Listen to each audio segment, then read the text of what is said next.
Good morning, Matt from Bam Ranch. Thanks for watching. So I want you to take a second and think about and tell me, what is the most likely threat that you might face, not just as a prepper or a survivalist, but as any person living in a modern world that at least modern enough to be able to watch this video on YouTube. Preparedness kind of gets lost in the gas masks and guns and MREs, but when it really gets down to it, the most likely threat that any of us are going to face is a financial threat. It's a loss of a job. It's a huge medical bill. Name any of the hundreds of things that it could be. And having financial stability to be able to weather that storm, to be able to have the resilience to get through, that's what all this is about. It's the reason that we stockpile food. It's the reason that we have a bug out bag. All of that stuff, it all comes down to resilience. And if you're not resilient, you're certainly not going to have any form of resistance to anything. So financial stability is what this video is about. This is continuing on in our series of our foundational concepts and categories of prepping, which is shelter, food and water, safety, security, financial stability, and transportation.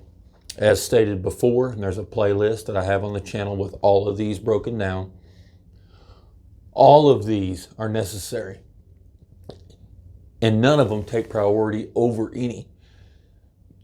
However, you could make the argument that financial stability, none of these can happen without that. Whether you like it or not, we live in a world that operates on money. So what is financial stability? I guess we need to kind of define that first. Well, for one, it's having enough money to make your bills every day at its most basic level. It's being able to afford the fuel to go in your truck to get to work. It's being able to afford to feed your children. It's being able to afford to set something back for retirement in whichever form or fashion that you see fit to do that. Because like it or not, eventually, if we're lucky, we're going to live long enough where there's going to come a point in time when we're not able to go and earn our own income by trading labor for money. So we've got to put some thought into that. The biggest thing that drags most of us down, and this is something that I had to work on as well, is debt. Now there's good debt and bad debt, and we're not going to get into all that right now. But if you're making $4,000 worth of debt payments every month, man, it doesn't matter how much money you're making. You're just not going to get ahead. An 18, 20, 22, 25% credit card payments, it just sucks the life out of you. There's no investment that you can make that can guarantee a 20% return on your money. So paying that credit card debt down, getting that down to a manageable level, that's automatically a 20% return on investment. Now, am I telling you that you have to go 100% debt free? Not necessarily. If you've got a mortgage that's 3% and we're looking at 7% inflation, it makes a whole lot more sense to have that mortgage right now. As long as it's a mortgage that you can actually afford.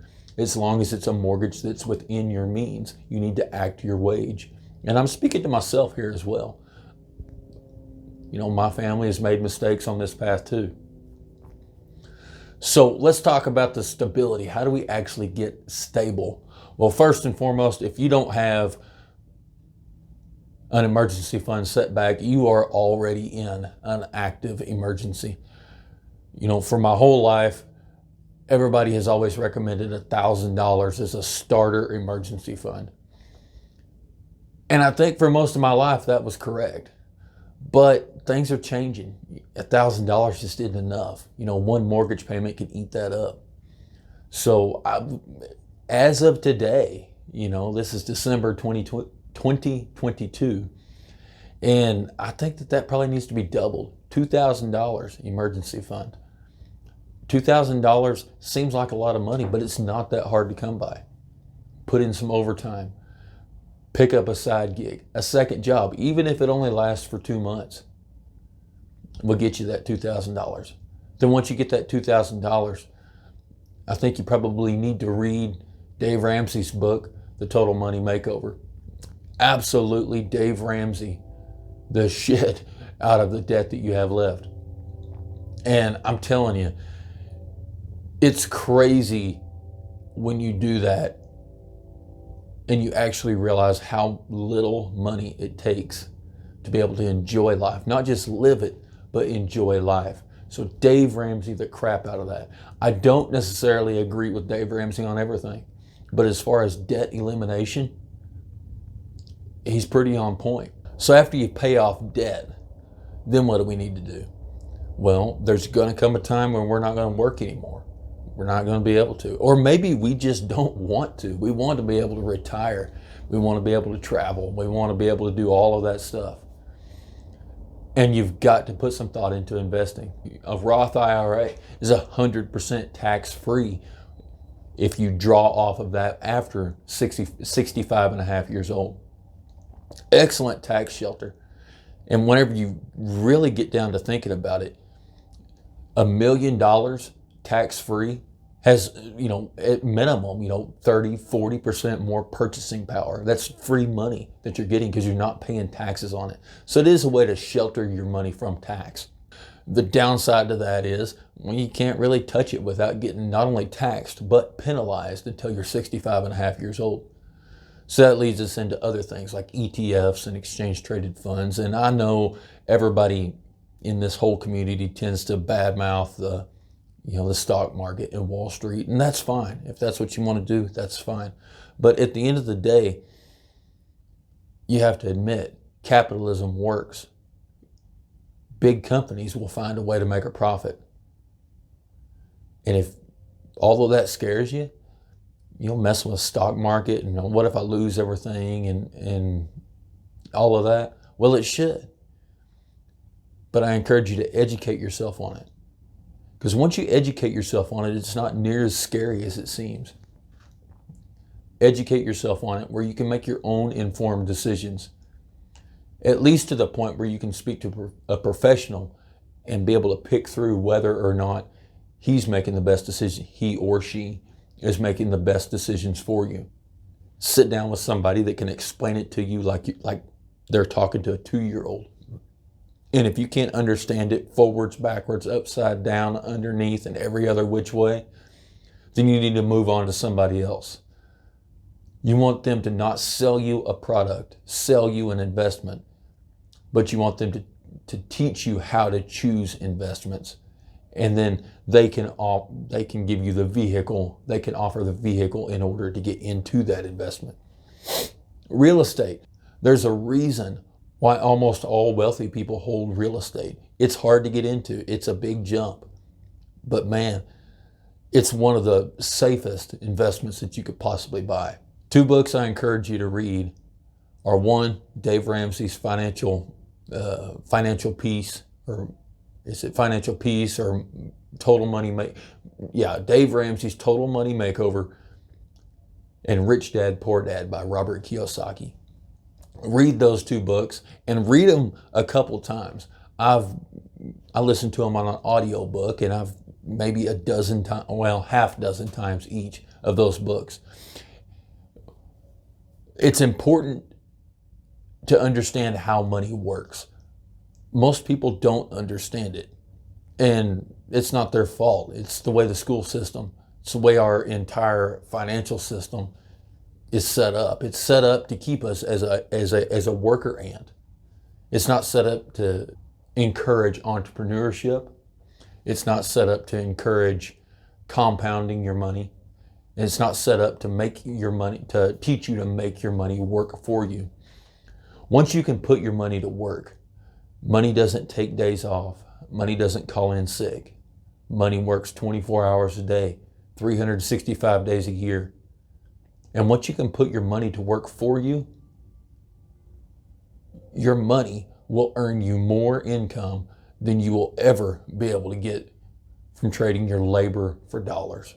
The thing is, poor people, and when I say poor people, I mean the average person works for money.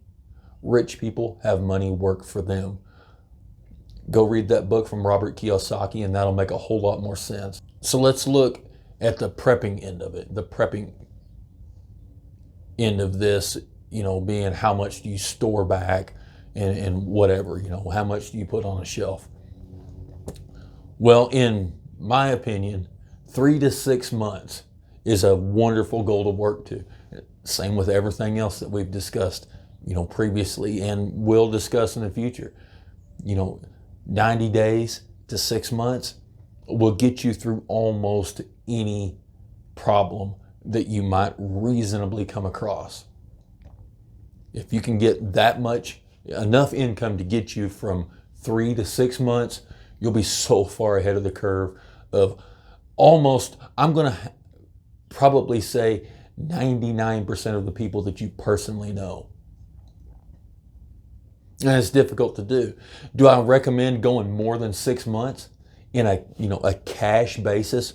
Not really, because at the 6 month level, you start to reach a point where you've got a whole bunch of cash that's been eaten up by 7% inflation, and from the looks of things, it's going to get worse than that. So you need to really put that money to work. That way it's not just being chewed away by inflation. Where you put that money to work at, you're going to have to do some research and figure out what works best for you. But after 6 months, that money needs to be doing something to earn more money. And you'd be surprised at how quickly a substantial, $10,000 and up investment can earn. Whether that be through, real estate or stock market or any other investment.